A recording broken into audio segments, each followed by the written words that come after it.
चर्चारे मंत्री डिजाइन भूल मंतव्य news cut परवर्ती प्रसंग हलदियापदर ब्रिज रिडिजाइन हेब हलदियापदर दुर्घटना प्रसंग में परिवहन मंत्री विभूतिभूषण जेना प्रतिक्रिया रखिंट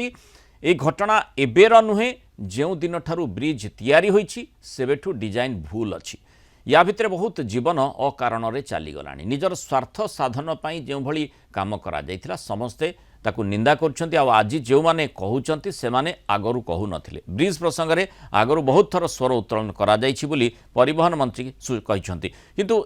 ए पर्यंत भूल होइतबा डिजाइन परिवर्तन करा जाई नथिला हलदियापदर दुर्घटना एबे समस्तक आखि खोली दैछि आगकू डिजाइन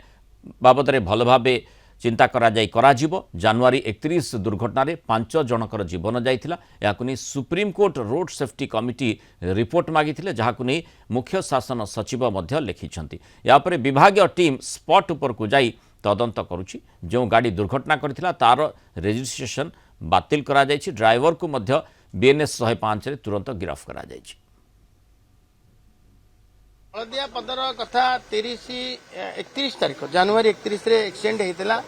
5टी जीवन पड़ता एवं तार सुप्रीम कोर्ट गोटे रोड सेफ्टी पर गोटे कमिटी तार भी सब बेले देश सारा देखती ओडिशा रे मर्मतुद घटना घटिला ताकू मध्य मागिथिले हमर चीफ सेक्रेटरी लिखिछंती या उपरे आमे ताकू अनुध्यान कलुनु आम टीम जाइकरी तदंत कर सारी एवं ताकू जो गाड़ी एक्सीडेंट करैथिला तार आरसी बुक भी मध्य बातिल कर देइछु एवं ड्राइवर को मध्य बीएनएस 105 रे मध्य गिरफ्त करा जाय तुरंत गिरफ्त करा जाय जो दिन तैयारी जे सेही दिन डिजाइन भूल अछि बहु जीवन अकारण रे पळैलाणी निजर स्वार्थ साधन पय जो भली काम कराइथिला समस्त निंदा करि छाइछंती